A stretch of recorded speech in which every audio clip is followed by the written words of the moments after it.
The views and opinions expressed on any program are those of the producers and/or the persons appearing on the program and do not necessarily reflect the views and opinions of FRC Media, Bristol Community College, or the City of Fall River.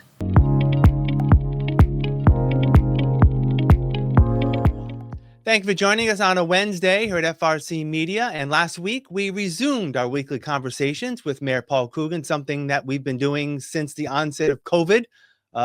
6 years ago now. And I'm pleased to be joined by the mayor again this morning. Mayor Coogan, how are you? I'm doing okay, Keith. How's it going? Good. I want to talk about the weather. I mean, the weather's been an issue over the past few days. We had some plowable snow on Sunday, 3 to 5 inches or so across Fall River. I know there's been a standing issue with the city being able to recruit plow drivers to help the city in terms of getting rid of snow. What's the status this winter, and are you still seeking plow operators? Oh, I believe we are. On Sunday, for example, I think a lot of the plow drivers would rather watch the Patriots game. We didn't have as many come in that we had already made arrangements with to work during our storms. We obviously increased our pay scale up to the state levels. And we've been very aggressive in recruiting trucks to come in and help us. Now, that wasn't the worst storm with 5 inches. So we were able to get through it. But at the same time, I mean, they're talking something much more substantial on the weekend. So I'm assuming that we're going to start lining people up shortly just to be on the safe side. But again, we contract with people. We get commitments they're going to help. But a lot of people weren't answering their phone on Sunday. So we made do with less trucks, kept them buzzing around the city a little longer. And I thought overall, we really didn't get a lot of complaints down here. So that's kind of one of the criteria we look for. And it was some heavy, wet snow. So they moved it to the best of their abilities. And now we're waiting for the next one. Yeah, that's my next question. Even though, we're recording this on Wednesday, there's talk about, something happening on Sunday, maybe into Monday. I know that, you've got people that are looking at this right now, but in terms of making plans, it obviously will help that it is on a weekend in some ways, but when do you start coming together, formulating a plan with members of your team? We'll have a big snow meeting on Friday. We've already scheduled that we're notifying everyone now, fire, police, EMS, EMA, DCM. We'll have a meeting here to kick around the potential pitfalls that we could hit if we get really a substantial amount of snow. But at the same time, these people that we work with have all done this a number of times. And we'll look for places where we're a little weak. We'll look for places where we may be a little too strong, and we'll try to balance out service for the whole community. People should right now on Wednesday, as you said, Keith, start keeping an eye on that weather.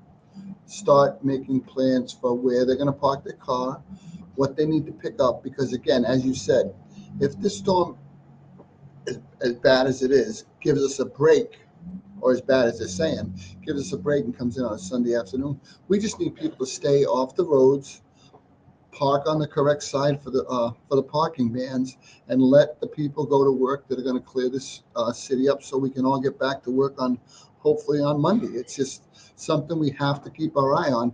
But if you start planning now, it would go a long way to making the city run a lot more efficiently. And that's what we're looking for. So think about it, watch the weather, get your supplies, hunker down, watch the Patriots on Sunday, and just see what happens. And again, the best of all worlds, it dips a little further south, and we have no issues like that whatsoever. Yeah. Another issue that has been plaguing the city in some way, shape, or form for a number of years is when it gets really cold.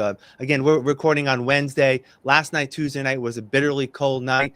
The warming centers have been open. The one in the conference room area of the First Step Inn has been used on many occasions. I know last year there were some issues around the warming center. How's that working out this year thus far?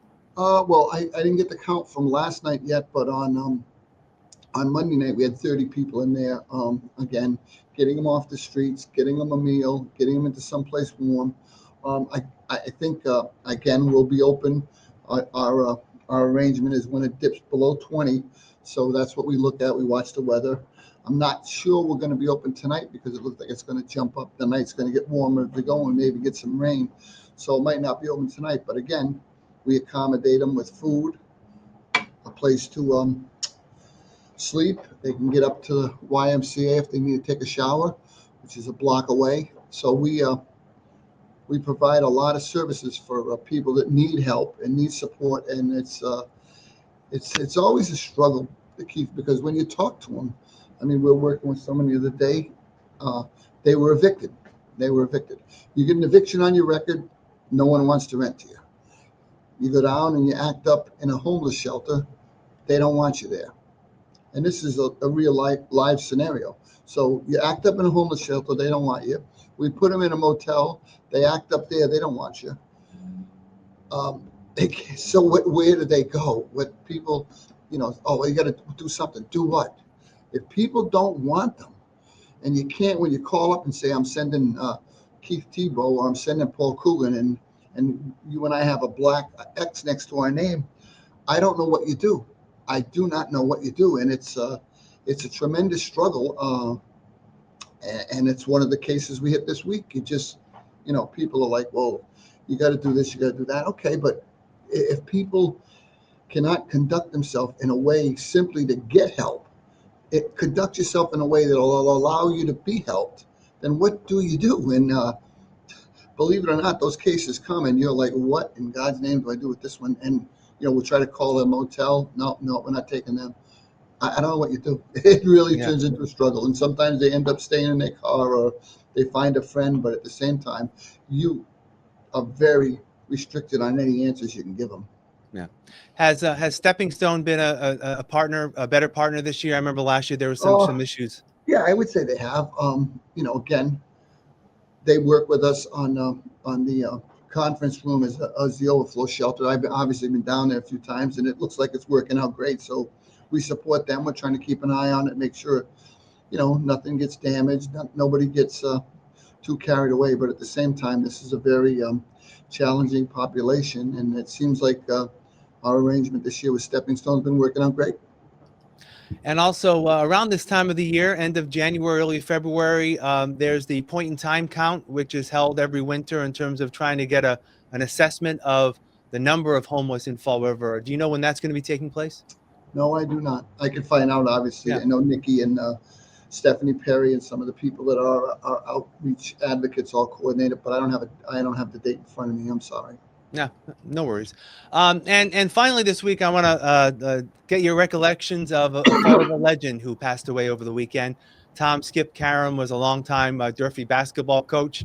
Being a Fall Riverite myself, I remember attending many games when I was at Durfee High School. I attended, it was a year after my graduation. So, of course, when things happen, you get a little disappointed that didn't happen in your senior year. But I was at the 1984 championship. We went to Worcester to see them play in the finals, and a long-standing career. Passed away this week at the age of 91. I'm sure you have some recollections of Skip as well.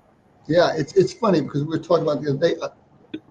I've been to the Celtics, I've been to college games, but the best basketball games I've ever been to were coached by Skippy Karam. Just for the energy, for the enthusiasm, for the watching Skippy, control his team, argue with the refs, pat kids on the back when they do something right. It was part of the game. I mean, literally, he was such a fixture for so long, and he did a great job coaching that team. And he all the accolades he can get, he deserves them. He was a good, solid guy. He was funny as heck. He had the driest sense of humor, and he was not afraid to make fun of you. But he was a good guy, and it's very sad, but I don't think for 1 minute his memory's going anywhere in the city of Fall River. People will remember him for a long time, and he did such a great job. I tip my hat to guys that are that skilled and that committed and that successful. That's the way I would sum up Skippy Karam. I got to see it both in the Bank Street Armory when the place was people hanging off the rafters, And I got to see at the New Durfee, whether it was the 84 teams or Chrissy Heron or Michael, or those guys just powering through when there was nowhere to sit and there were people just standing in the aisles. And he was a tremendous part of it. And I respect his commitment, and I'll miss him. He was a good guy. Yeah. All right, Mayor Coogan, I appreciate your time. We'll talk again next week. Take care. Thanks, Keith. All right. And thank you for joining us here at FRC Media. Have a great week.